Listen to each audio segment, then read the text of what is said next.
Fala, abençoados, tudo bem com vocês? Está começando mais um vídeo aqui no canal A Bênção que Enriquece. Eu sou o Edu Candeia, seja muito bem-vindo. No vídeo de hoje nós vamos falar sobre a lição de número 10 da revista da CPAD, das lições bíblicas, a lição de número 10, que é uma continuidade da lição 9, onde nós falamos sobre todo aquele plano para o extermínio dos judeus, na época lá do rei Assuero, e hoje nós vamos falar sobre o plano de livramento, que é o tema, o plano de livramento e o papel de Esther. Então, se você tem a sua revista, acompanhe aí conosco que nós vamos fazer alguns comentários, pontuar algumas coisas do que nós entendemos ser interessante e importante para ser comentado, talvez, né? Você que é professor, como também você que é aluno, acho que é interessante também.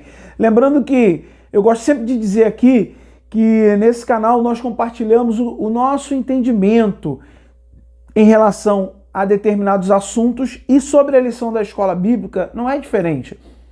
É a nossa concepção. Então, eu quero convidar você que, se você tiver alguma outra observação, algum outro comentário a fazer, a acrescentar, seria interessante você colocar aqui nos comentários, porque vai ajudar. Outras pessoas vão ler o comentário também e vão aprender um pouco mais. E talvez, se eu falar alguma coisa que de repente seja contrário ao seu entendimento, também você tem a liberdade de colocar aqui nos comentários o que você acha, acrescentar alguma coisa, enfim. Vai ser importante para a gente manter essa interação aí. Então, me ajuda nesse aspecto aí, para a gente poder estar fazendo um vídeo cada vez melhor, com um conteúdo cada vez mais assim aplicado, né, de forma bem acertada. Inclusive, ó, vocês vão reparar que eu estou mexendo na iluminação, estou aprendendo a melhorar um pouco a iluminação, porque alguns vídeos aqui no canal a iluminação não saiu muito legal, então eu estou mexendo, colocando umas luzes coloridas e tal, para ver se melhora um pouquinho, melhora o aspecto também, que eu acho que é interessante, né? Então vamos lá, texto áureo diz assim, ó, tá lá no livro de Isaías 64:4, que para mim é um dos versículos assim mais incríveis que a Bíblia tem, que diz assim, ó: porque desde a antiguidade não se ouviu, nem com ouvidos se percebeu, nem com os olhos se viu um Deus além de ti, que trabalhe para aquele que nele espera. Olha que declaração incrível, né? Não existe outro Deus que possa trabalhar em favor daqueles que nele esperam. E a verdade prática está dizendo assim, ó, é nos momentos dramáticos da vida que mais aprendemos a confiar em Deus e a depender dele realmente. Que interessante, né? Então, eu entendo que essa lição ela vai mostrar para nós que é a primeira lição aqui, né? É a primeira verdade, eu poderia dizer, que assim, é realmente quando Deus nos permite passar por momentos de dificuldades, momentos difíceis, momentos que a gente acha que não vai conseguir, é exatamente nesses momentos que nós aprendemos ou deveríamos aprender a confiar em Deus e na sua fidelidade em socorrer, porque a Bíblia diz no Salmo 46 que Ele é o nosso refúgio e fortaleza, socorro bem presente na hora da angústia. Então, confiar em Deus, na sua fidelidade e depender dele realmente. Interessante o comentarista colocar aqui, pelo menos eu entendi assim, ele colocar aqui, ó, depender de Deus realmente. Por que isso? Tem uma coisa aqui que eu peguei como lição para mim. Porque depender de Deus realmente, é não entrar em desespero. 2, é esperar algo mesmo que você não esteja vendo. Ponto. E não querer, 3, né? E não querer fazer do nosso jeito, se apressar. Porque, na verdade, nós, muitas das vezes, deixamos de realmente confirmar a nossa dependência total em Deus, porque nós queremos resolver a nossa maneira. E quase sempre, quando a gente quer resolver da nossa maneira, dá errado. Quase sempre, né? Quase sempre. Então vamos lá para a introdução. A introdução diz assim, ó, nesta lição estudaremos as atitudes de Mardoqueu e Ester em favor de todo o povo judeu. O decreto do rei Assuero, né, estava assinado, ponto. Estava assinado, já era. A ordem de extermínio havia chegado a todas as províncias, ou seja, todo mundo já tinha sido avisado. O dia da matança estava definido e era preciso clamar a Deus e agir sob a sua direção. Clamar e agir. Guarda isso que vai ser muito importante. Eu acho que esse é um dos pontos fundamentais dessa lição. Clamar a Deus, confiar nele e agir segundo a sua orientação. O medo, ele não vai deixar de existir. Claro, nós vamos ter medo, sim, diante de muitas situações. Mas a gente vai aprender a lidar com o medo. Ou então ele vai paralisar a gente. Essa é uma lição muito, assim, interessante para todas as áreas da nossa vida. Porque eu ouvi certa feita alguém dizendo assim, ó, se tiver com medo, vai com medo mesmo. Ou faz com medo mesmo. Não importa, porque o medo, ele não adianta. Nós sempre, em algum momento, nós vamos ter medo de alguma coisa, de alguém, de fazer alguma coisa, de uma mudança, de uma... Enfim, nós vamos ter sempre. Mas se a gente não enfrentar isso, nós nunca vamos entender se realmente aquilo dali era algo que nós éramos incapazes de fazer. Mas a gente precisa tentar. Então hoje a gente vive uma situação, eu costumo dizer isso, de uma geração ou de algumas gerações que quando a gente pede, orienta a pessoa a fazer alguma coisa, é uma lição aí, a fazer alguma coisa, a pessoa logo fala, eu não consigo. Mas como assim você não consegue? Você nem tentou. A pessoa nem tentou, ela já fala que não consegue, ou seja, ela mesma está se bloqueando, porque muitas das vezes ela tem o medo da frustração, o medo de tentar e não conseguir. Então, uma lição importante aqui, né? Mesmo que estejamos com medo de uma coisa nova, de tentar, de fazer, enfim, ou de aprender alguma coisa nova, o principal medo que paralisa muita gente é o medo de se frustrar por não ter realizado. Meu irmão, se você não conseguiu uma vez e você tem a oportunidade de fazer novamente, tente de novo, tente de novo, tente de novo. Por que eu me baseei nesse comentário aqui? Porque nós temos na Escritura algo para chamar nossa atenção em relação a isso. Lembra do general lá leproso? Leproso. E que o profeta falou assim, ó, vai no rio lá e mergulha 7 vezes. E ele questionou e tal, mas ele foi. Ele foi. Questionando, mesmo assim ele foi. Mergulhou 1, nada. 2, nada. 3, nada. 4, nada. Ele poderia ter, isso aqui não vai funcionar e tal, mas ele persistiu.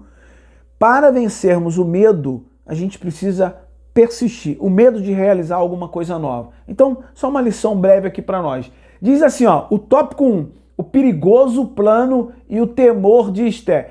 Esse tópico 1 aqui, ele se subdivide em 3 subtópicos. O primeiro é lamento, choro e compadecimento. O segundo é um obstáculo real. E o terceiro é autoritarismo e morte. Então, eu vou dar uma pincelada nesses 3 subtópicos aqui para a gente entender aqui. Diz assim, ó, o tópico 1, Mardoqueu não escondeu seu abatimento diante da notícia, né? O quadro trágico produziu nele um profundo lamento. Ele realmente começou a lamentar, ele sentiu, né? Ele sentiu aquela situação e demonstrou isso. E aí o que acontece? Do palácio, Ester ficou sabendo, soube da crítica situação do primo e compadeceu-se, mas não sabia os motivos.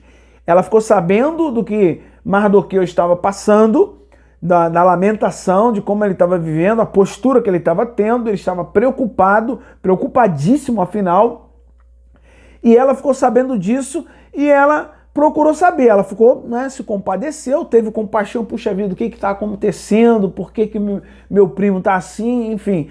E ela quis saber depois o que estava acontecendo. E aí ela precisava saber o que estava acontecendo de tão grave. Então ela enviou o ataque, um Hatak, né, um dos eunucos, para perguntar a Mardoqueu por que ele agia daquele jeito. E aí Mardoqueu não estava apenas querendo chamar a atenção de Esther. Isso é importante.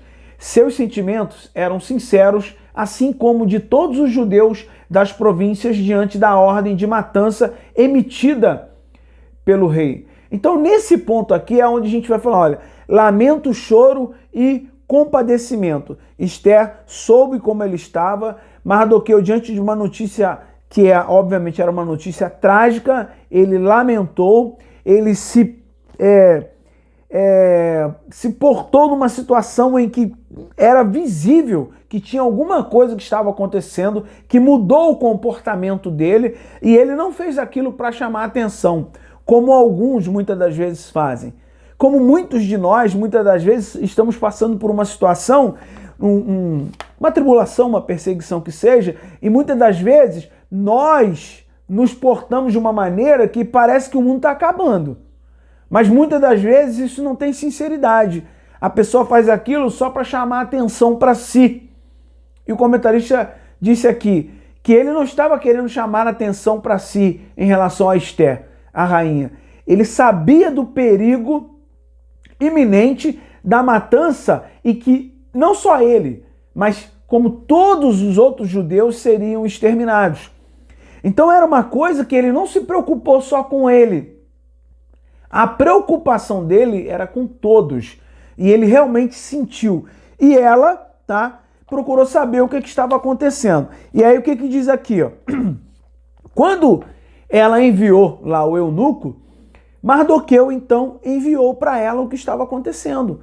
Ele enviou. Diz no tópico 2 aqui, ó. Por intermédio de Hataque, Mardoqueu deixou Esther informada de todo o ardiloso plano de Amã, enviando-lhe, inclusive, uma cópia do decreto do rei de Assuero. Então, ele não queria e não estava chamando atenção para si, querendo algum benefício. Ele sabia do perigo real que rondava não só ele, mas toda uma nação.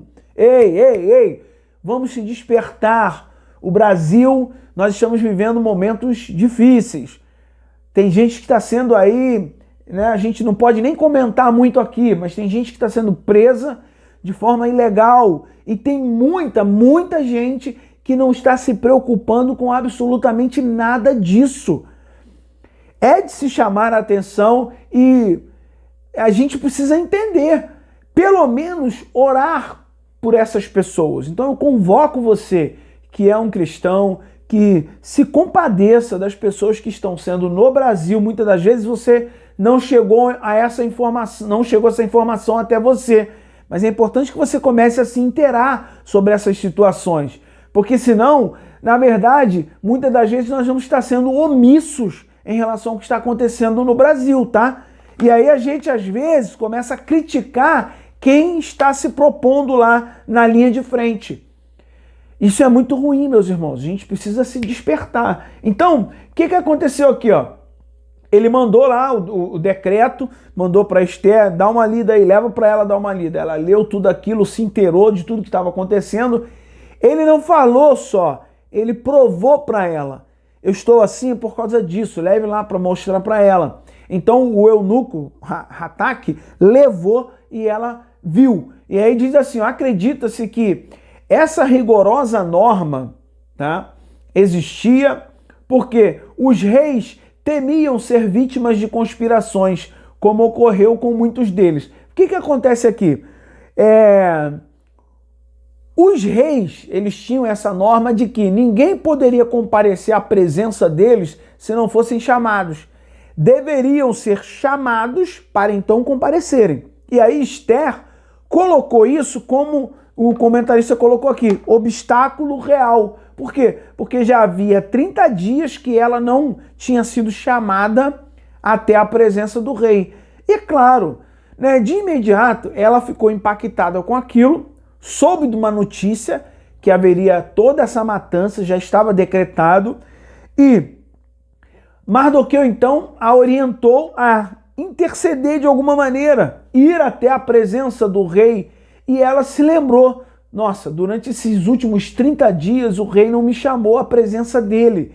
E existe uma regra, e se eu for, eu posso até mesmo ser morta, porque essa regra serve para todos. Ninguém pode comparecer à presença do rei sem que ele chame. E aí então, né, o porquê dessa regra, o comentarista lembrou aqui. Os reis tinham aquele receio, né, de que se eles deixassem aberto qualquer um chegar à presença deles, eles poderiam sofrer alguma conspiração, já como havia acontecido em outras épocas.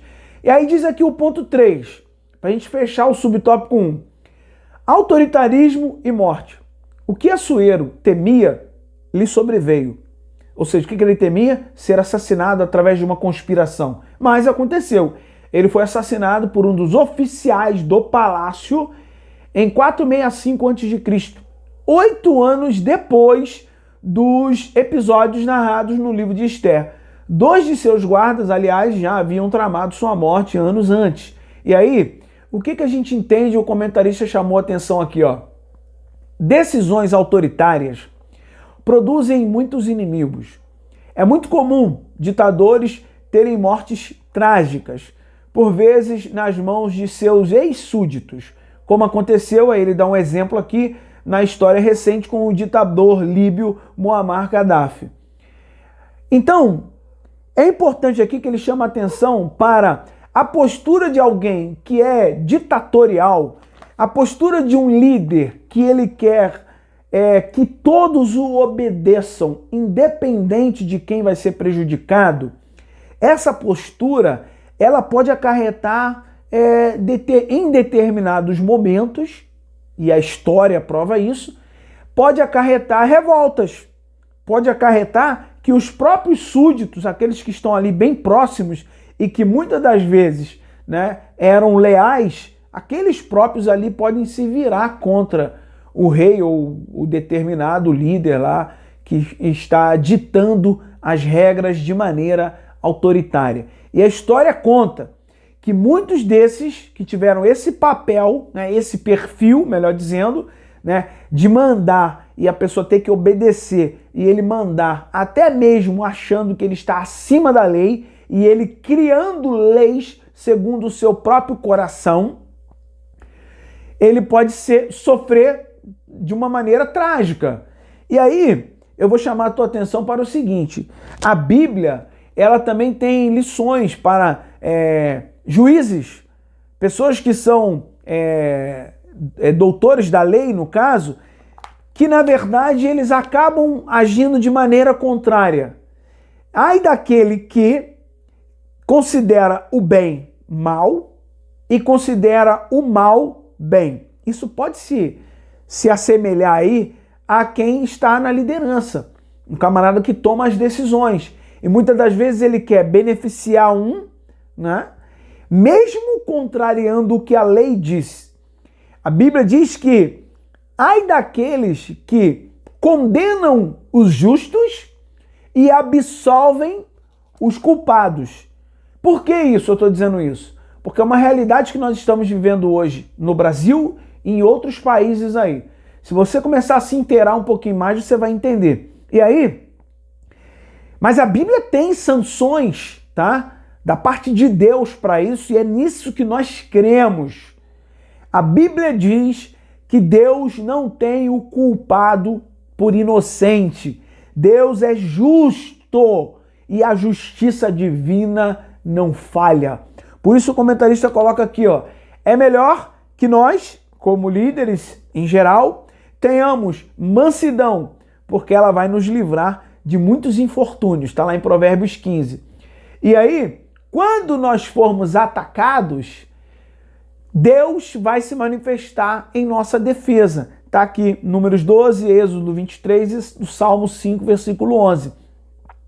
Por que nós estamos dizendo isso? Porque o mesmo Deus que é justo para condenar quem é culpado efetivamente, ele também é um Deus justo para proteger aquele que é inocente. É nisso que nós precisamos nos apegar. Então, esse primeiro tópico aqui, nós já fechamos. Eu espero que você tenha entendido essa primeira parte. Vamos para a segunda parte. A segunda parte nós vamos falar sobre o ponto 2. Mardoqueu convence Esther. Então, dando seguimento aqui, a gente vai compreender o seguinte, ó. Confiando, subtópico 1, confiando na providência divina. Esther apresentou a Mardoqueu a sua impossibilidade de dirigir-se ao rei. Eu lembro, nos últimos 30 dias, ela não havia sido solicitada a presença do rei. Esther, na sua, vamos dizer assim, se a gente pode dizer assim, na sua inocência, ela no primeiro momento, ela foi impactada, eu entendo assim, ela foi impactada pela notícia, e aí ela, em um certo momento, ela se sentiu de mãos atadas. Por que eu vou fazer? O que eu posso fazer? Se eu for à presença do rei, tendo em vista que tem 30 dias que ele não me chamou à sua presença, se eu for à presença dele sem ter sido convidado, eu posso até morrer. Ele pode ordenar minha morte. Isso pode ter passado na cabeça dela, com certeza. E aí, ela pensou, A gente, claro, estamos fazendo uma suposição aqui.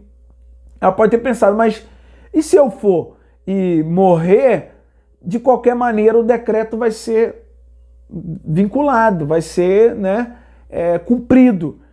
Então, eu vou colocar em risco a minha vida, eu posso morrer e pode não acontecer nada. Tudo bem, poderia. Mas Deus, que é fiel, ele certamente incutiu ali na cabeça dela que ela precisava fazer aquele sacrifício. É claro que, ao mesmo tempo, isso é uma lição muito interessante, Ao mesmo tempo que ela teve, um primeiro momento, ela teve receio, medo, do que poderia acontecer, ela indo até a presença do rei sem ter sido convidada, ela também teve um instinto de coragem, de querer enfrentar aquela situação ali extremamente adversa, de perigo de morte, mas que ela poderia, mediante a sua atitude, intervir em relação a toda uma população. Olha que honroso isso. Olha que papel digno de alguém para entrar para a história. Por quê? Porque, primeiro, soube da situação, se inteirou a fundo, pensou no que poderia fazer, enfrentou o seu medo, colocou em risco a própria vida. Por quê? Porque ela sabia que aquilo ali poderia salvar muita gente. Isso é muito honroso, meus irmãos, é muito honroso. Então, o que aconteceu? Mardoqueu falou com ela, olha, diz assim, pediu que dissessem a ela, Mardoqueu, que não confiasse em sua posição, por estar no palácio, pois a ordem real era o extermínio de todos os judeus sem exceção. Mardoqueu, é claro, quando ele mandou esse recado para ela, pode ter sido uma injeção de coragem para ela. Por quê? Porque poderia ser que ela estava naquele momento de pensar, nossa, essa é a decisão mais importante talvez que eu vou estar tomando na minha vida. E aí foi uma injeção, olha, a sua vida também está em risco. Se você for lá, vamos pensar aqui, se você for à presença do rei, mesmo não sendo chamado, e você morrer, morreu. Se você não for à presença dele, não intervir em relação a nada e o decreto for cumprido, você é judia, você também vai morrer. Então, pensando bem em relação a essa situação dela, que situação difícil. Mas Mardoqueu ainda foi lá e falou, acrescentou mais alguma coisa que encorajou ela. Eu penso assim. Ele ainda falou assim, continuando aqui, Primeiro ele fala que todos os judeus, e você, Esther, você está na casa real, mas isso vai incluir você também. E aí, Esther não se dispusesse, se Esther não se dispusesse a interceder junto ao rei, Mardoqueu confiava que a providência divina se manifestaria de outra forma. E aí ele falou isso para ela. A expressão que ele usou, socorro e livramento doutra parte virá. Revela Mardoqueu que confiava em Deus acima de tudo. Quando supervalorizamos pessoas, por mais importantes que sejam, nos esquecemos que nosso socorro vem de Deus. Fazemos delas nossos ídolos. O comentarista colocou isso daqui porque tem gente que fica esperando muito no homem, na realização das coisas, se apegam muito aos homens, enfim. Mas Deus é que realmente pode intervir de forma sobrenatural. E Mardoqueu, com esse tipo de comentário aqui, se você não for, e aí ele ainda tem um outro momento que ele lembrou, né? Olha, possa ser, Esther, que você está nessa posição aí, porque Deus escolheu você para participar desse grande feito que vai impactar toda a nação. Agora, se você não for, eu acredito que da parte de Deus virá livramento. Então ele creu em Deus, ele cria, né, em Deus acima de qualquer coisa. De qualquer coisa. E aí o ponto 2 e 3 diz, ó, primeiro Deus, depois o homem. Esther convenceu-se de que precisava agir. E aí diz aqui, ó, em sua resposta a Mardoqueu, ela pediu que juntassem todos os judeus de Suzã e jejuassem por ela durante 3 dias. Foi a convocação que ela fez. Inspirados, né, no caso aqui, o comentarista vai fazer um comentário no finalzinho aqui desse tópico, que uma triste característica de nossos dias são o secularismo e o materialismo. Por que isso? Porque o secularismo e o materialismo, eles acreditam mais nos homens do que no socorro da parte de Deus. E esse tipo de segmento, tá? A gente pode dizer assim, religioso, secularismo, materialismo, eles acham que o homem pode por si só fazer alguma coisa e não depender de Deus. Isso é completamente antibíblico. E o que está dito aqui, ó, ela fez uma convocação e todos deveriam jejuar. Por quê? Ela disse assim, ó, ela faria o mesmo junto com as moças que a assistiam no palácio. Diz assim, ó, equilíbrio e prudência espiritual nos fazem entender o tempo e o lugar de Deus e o nosso no cotidiano da vida. Então, é separar. Deus está acima. Nós, homens, estamos para cooperar e não querer fazer da nossa maneira. Lembra que a gente comentou no começo? Agir sob a direção. Orar ou clamar e agir sob a direção de Deus, que é o mais importante. Então, o que prega esse tipo de secularismo e materialismo? Eles, ó, inspirados no ateísmo, eles rejeitam e negam as realidades espirituais e veem o homem como o senhor de sua existência e de seu destino, como a medida de todas as coisas. Então diz aqui, ó, autoconfiança e soberba humana são de origem maligna. Está lá em Tiago 4, do 13 ao 16. E para fechar esse tópico aqui, confiar em Deus e não tentá-lo. Esther confiava em Deus, mas não agiu de forma a tentá-lo. Lembra lá em Mateus 4, quando o Senhor Jesus falou, não tentarás o Senhor teu Deus. Confiar é uma coisa, mas eu não vou tentar. A lição está dizendo aqui para nós, eu acredito, mas nós vamos nos preparar. E aí, através dessa convocação de jejum, os judeus todos se envolveram pedindo a intervenção divina. Ou seja, Esther, com sabedoria e direcionamento da parte de Deus, ela não tomou a decisão de ir e pura e simplesmente eu vou lá porque eu sou a rainha, se eu morrer eu morro e pronto, acabou. Não, ela tinha essa convicção de entrega, até tinha, mas ela convocou todo mundo para estar junto. Mas vamos jejuar. Convoca o povo para jejuar. E eu vou convocar todas as mulheres que estão aqui comigo, que são minhas servas, para que elas jejuem também. E aí diz, ó, todavia, isso poderia não acontecer. O quê? O livramento, né? Por isso, mesmo confiando em Deus, Esther estava disposta a morrer. Ela disse em Esther 4,16, perecendo, pereço. E aí nós vamos lembrar, o comentarista lembrou aqui, que décadas antes, na Babilônia, 3 outros judeus haviam demonstrado a mesma fé e disposição. Em Daniel 3, lá, 16 ao 18, que fala sobre os 3 jovens lá, os jovens que foram lançados na fornalha.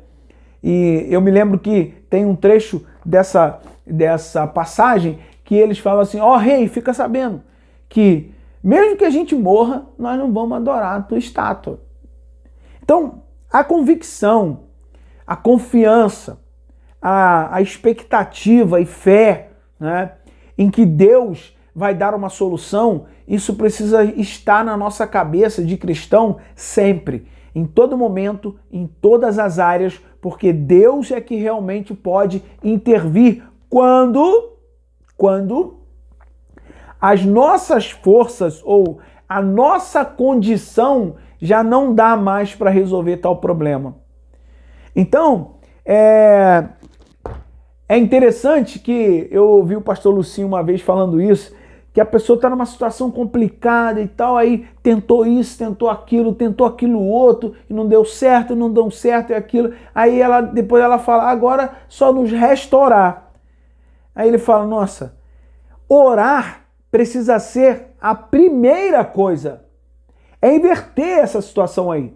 Porque senão nós estaremos querendo resolver as coisas ao nosso modo e pretendendo orar só quando a gente não agora escapou da nossa mão tudo que a gente podia fazer, agora vamos recorrer a Deus, sabe?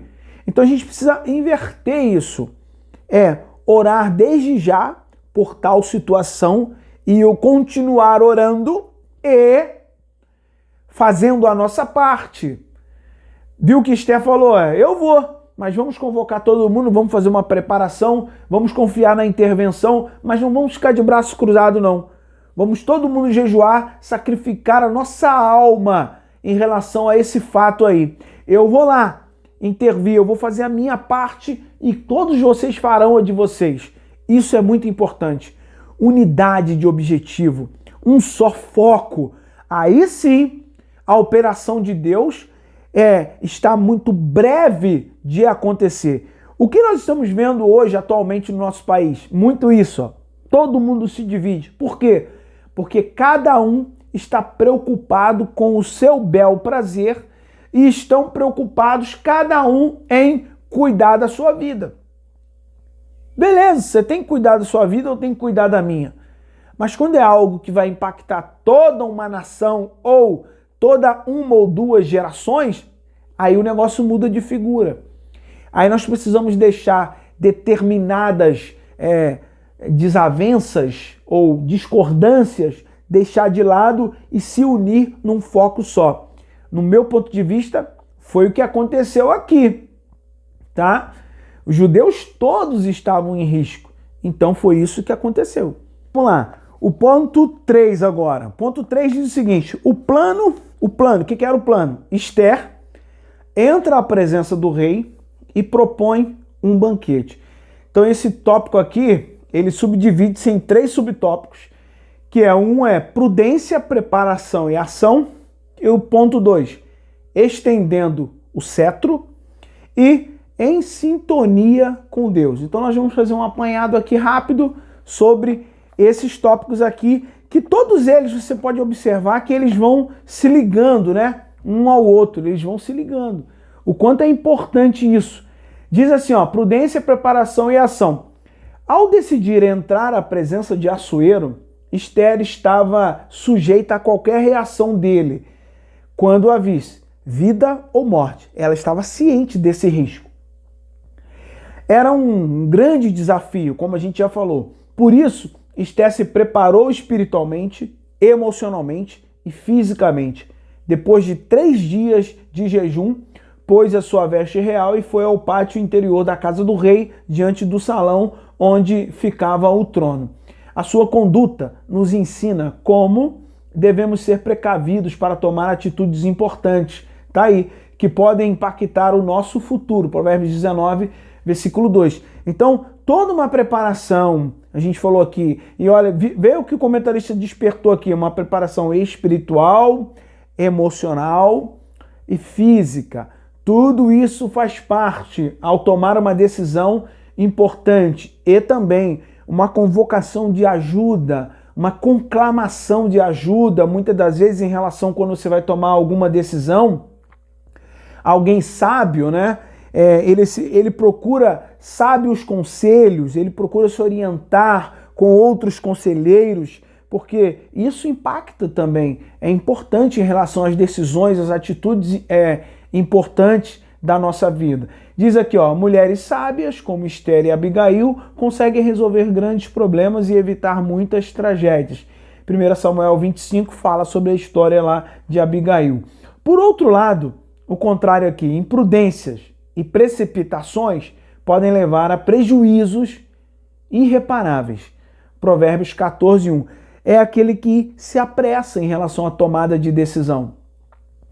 Ele quer tomar a decisão rápida, de imediato, ele quer tudo muito rápido. E nós vivemos hoje uma cultura do imediatismo, né? Da correria, de resultados imediatos. E muitas das vezes nós acabamos se atropelando, né? Quanto eu já passei por isso, de tomar uma decisão muito rápida ali, tem que ser agora e tal, e aí a gente vai e toma a decisão, e aí lá na frente acaba quebrando a cara, porque não vem com essa, né? Cristão, ele também quebra a cara, toma decisões erradas, quer ultrapassar muitas das vezes o querer de Deus para sua vida, tá? Em determinada área, e aí ele vai lá e toma atitude, e aí quebra a cara lá na frente, e quebrou a cara, filho, volta, começa tudo de novo. Quem, né, nunca passou por isso? Mas vamos lá, o que a gente entende aqui é ter prudência, se preparar para depois agir. Isso é importante.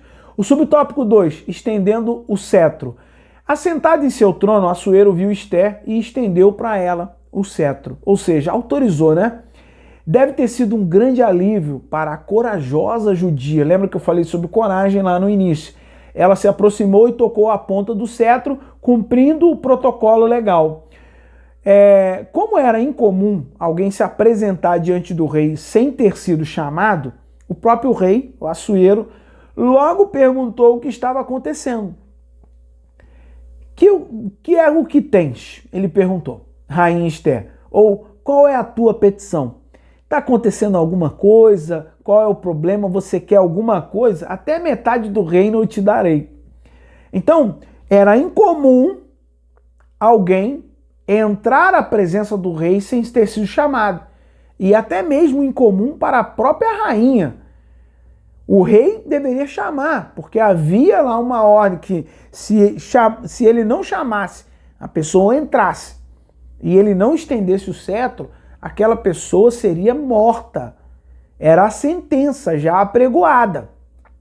Então, ele meio que, poxa, está acontecendo alguma coisa. E ele quis logo saber, né, o que estava acontecendo.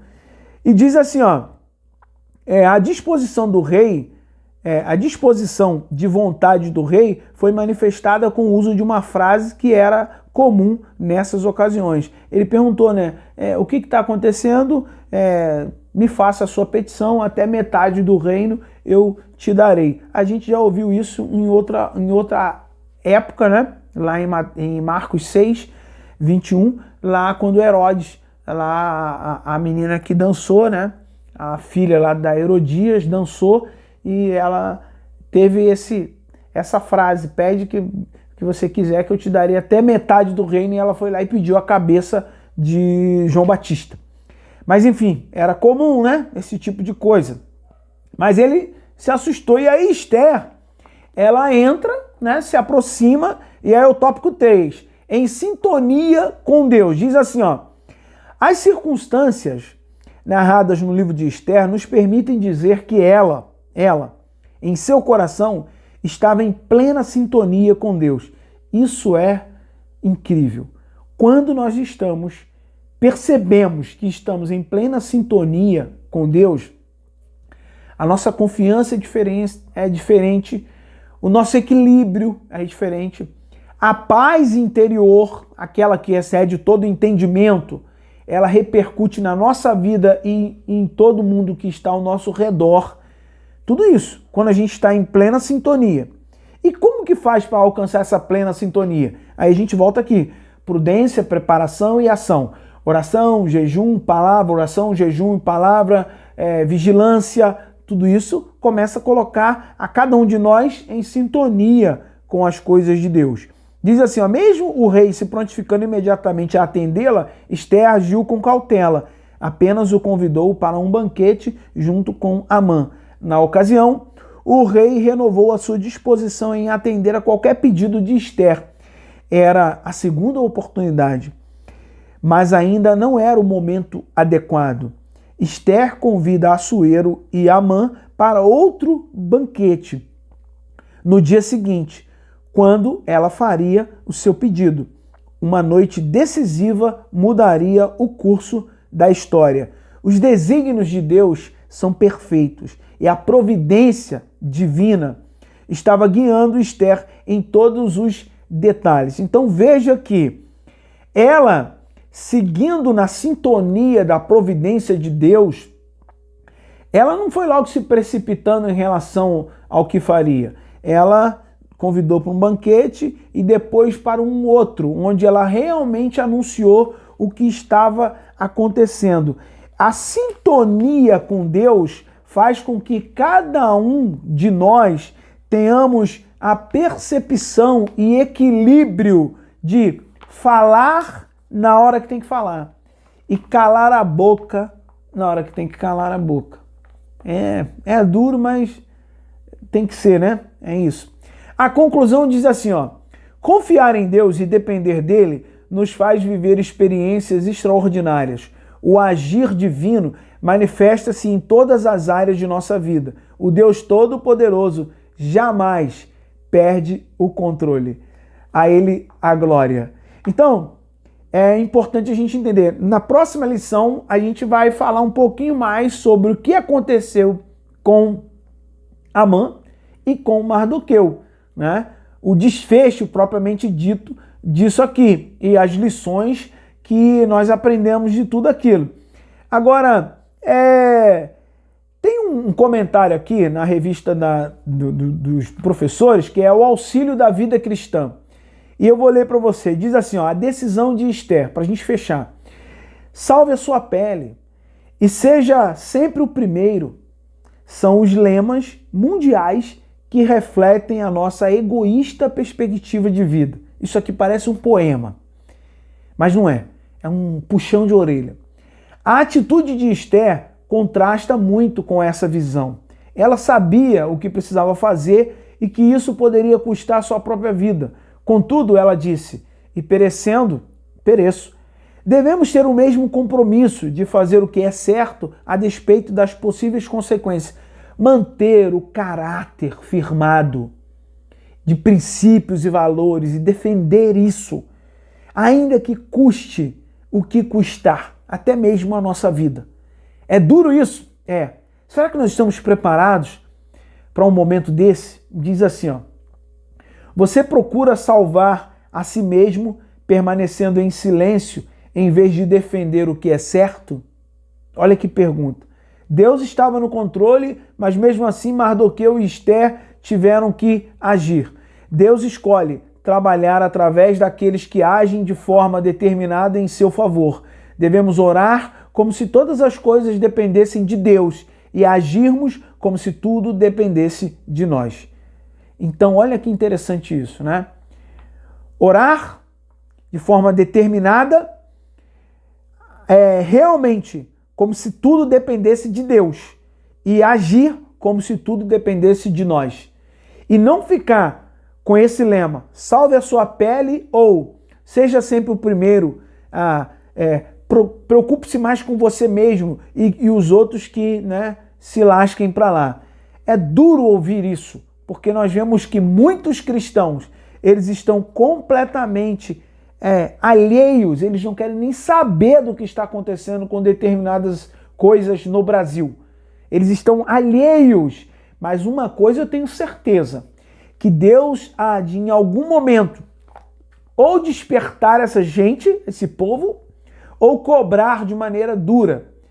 Que nós estejamos preparados para no momento oportuno, saber responder com convicção a respeito da esperança que há em nós. Deus está no controle, Ele cuida de todas as coisas, mas nós devemos orar como se tudo dependesse de Deus e agir como se tudo dependesse de nós, guiados e conectados com a vontade de Deus.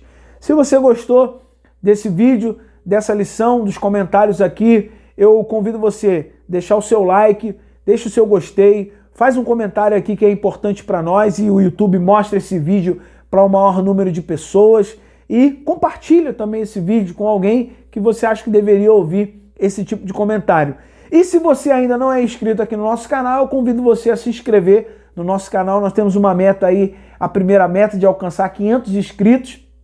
É difícil, mas não é impossível. Estamos aqui para falar da palavra de Deus, compartilhar um pouquinho de conhecimento e dizer a você que você deve se lembrar que a bênção do Senhor é quem enriquece. Até o nosso próximo vídeo, querendo Deus.